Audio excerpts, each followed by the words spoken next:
Tiap-tiap bias pasti akan sembuh. Bertemu kesenangan yang memperdayakan. Beruntungnya aku. Dia tidak pernah menyia-nyiakanku. Halo, Assalamualaikum. Aku Natasha Rizky. Aku akrab dipanggil Aca. Aku adalah seorang ibu dari 3 anak. Dan saat ini aku sedang cenderung fokus sebagai penulis. Aku sudah menerbitkan 3 buku dan saat ini sedang promo book tour buku terbaru aku, Ternyata Tanpamu. Aku tuh 5 bersaudara, aku anak yang paling kecil dan aku tuh anak telat banget. Mami aku tuh ngelahirin aku umur pada saat 41 tahun. Jadi aku si bungsu, literally si bungsu. Kakak aku tuh udah jaraknya sama aku 20 tahun sendiri yang pertama. Salah satu yang bikin aku senang di rumah itu adalah aku sering banget main masak-masakan dari tanah sama rumput. Jadi itu adalah hal yang aku bisa kenang. Soalnya aku nggak tahu mau mainin apa lagi, jadi aku cari-cari aja gitu, batu, rumput, tanah yang ada di rumah, terus bunga-bungaan. Orangnya suka berimajinasi gitu. Jadi aku sering banget ya berkreativitas dengan diri sendiri aja gitu. Jadi aku merasakan banget jadi anak-anak. Aku tuh bandel banget. Bener-bener bandel dalam arti beneran bandel anak kecil. Gak bisa dibilangin. Beneran kayak suka lompat-lompat meja. Itu meja kaca. Dan itu kacanya udah retak. Udah dibilangin jangan lompat. Tapi masih juga lompat-lompat di situ. Akhirnya berdarah gitu. Pokoknya ngeyel banget. Jadi mungkin itu satu hal yang perlu aku syukurin karena aku merasakan jadi anak-anak seutuhnya pada saat itu walaupun aku punya luka yang banyak gitu. Pada saat aku lahir di masa kejayaan kedua orang tua aku tuh lagi turun. Aku yang paling gak kebagian si masa kejayaan orang tua aku itu gitu.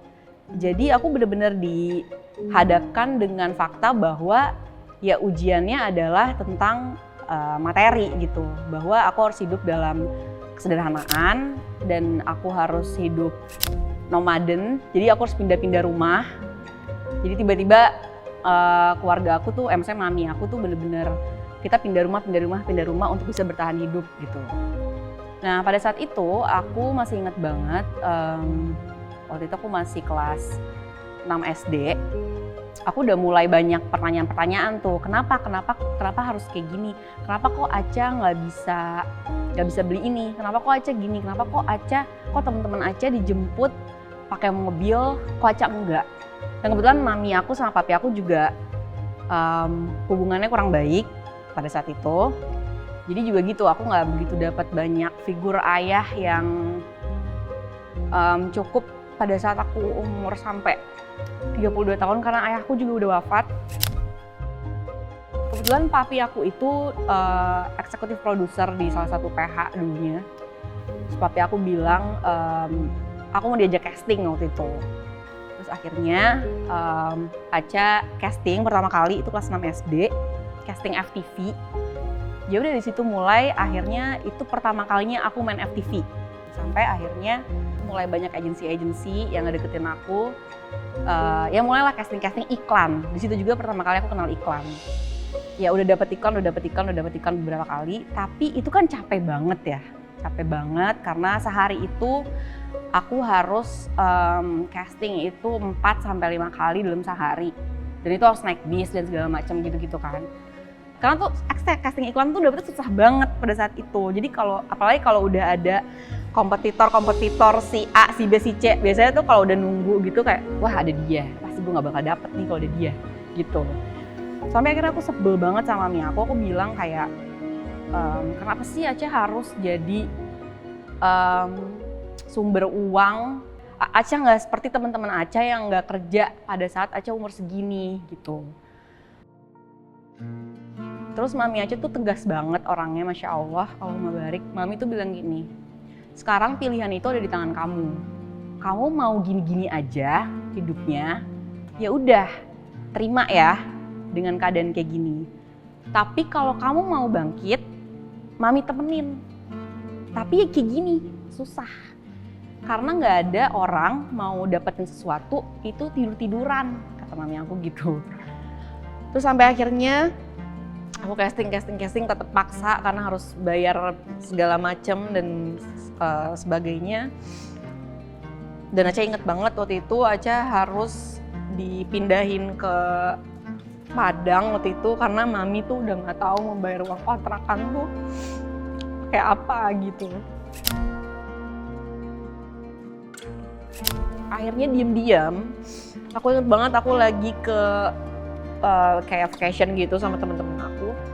Kakak aku nelpon ke temen aku, terus ngasih kabar, Caca ini ada kabar penting gitu. Oke, ya kenapa kak? Dek, adek, ternyata aku lulus semifinalis waktu itu, alhamdulillah.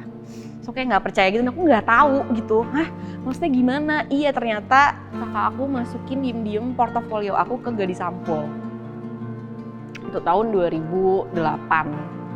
Aku kelas 3 SMP waktu itu. Ya udah, terus aku happy dan segala macam, aku ikutin langkahnya dan segala macam sampai akhirnya aku ya masuk final dan disitulah awal mula karir aku sampai akhirnya berjalan pada saat itu gitu. Di titik pada saat aku merasa lagi runtuh banget, terus entah kenapa aku menyadari bahwa gak ada satupun hal di dunia ini yang paling mencintai aku tuh kayak Allah cinta sama aku sih. Karena seni melihatnya tuh kadang-kadang aku suka kalau ada sesuatu tuh pasti ngeliatnya tuh ke negatifnya gitu. Bukan sisinya, bukan seni melihatnya Allah gitu kan, kita nggak bisa samain perspektifnya kan. Baru nyadarnya, oh gini ya maksud Allah tuh begini gitu. Nah itu kan butuh waktu untuk bisa kayak gitu.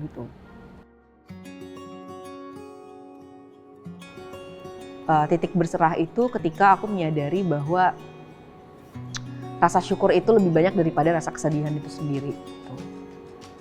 Dan biasanya aku akan count the blessing, walaupun itu susah banget dan perlu dipaksa. Karena lagi-lagi aku bukan motivator yang suka bilang, kamu harus bersyukur. Karena pada dasarnya bersyukur susah banget dan aku merasakan sampai detik ini. Jadi aku harus tiap hari berupaya dan memaksa apa-apa aja yang perlu aku syukurin dalam hidup aku. Gitu. Aku masih bisa bernafas secara gratis, aku nggak perlu bernafas pakai tabung oksigen. Aku masih bisa bangun tidur dengan nikmat dan ngelihat anak-anak aku sehat, Masya Allah. Aku masih punya tempat tinggal, aku masih bisa tidur dengan nyenyak tanpa harus minum obat tidur. Menurut aku manis banget karena kayak ternyata perjalanan aku dari kecil, dari lahir aku sampai aku sekarang, ternyata Allah tuh lagi mempersiapkan aku untuk bisa menghadapi badai-badai selanjutnya gitu. Karena kalau mungkin aku lahir nggak dengan mentalitas yang dididik sama Allah jadi kayak sekarang, bisa jadi aku berantakan sih. Jadi ini indahnya, menurut aku ini indahnya skrip dan skenario Allah buat aku sih. Gitu.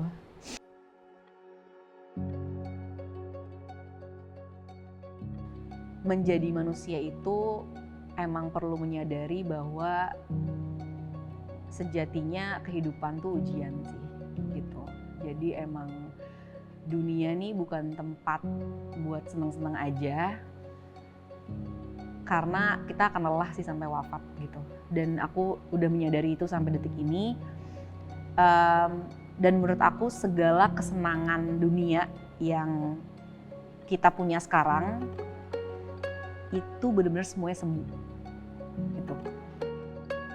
Senengnya paling cuman ada kadar waktu gitu. Jadi menurut aku sih berarti Allah segitu maha baiknya ngasih kita kesenangan-kesenangan yang semu ini untuk bisa bikin kita lebih bersyukur sih gitu. Walaupun itu susah banget gitu. Dan lucunya di antara segala kesenangan semu itu, dengan hadirnya satu badai kita bisa melupakan semuanya.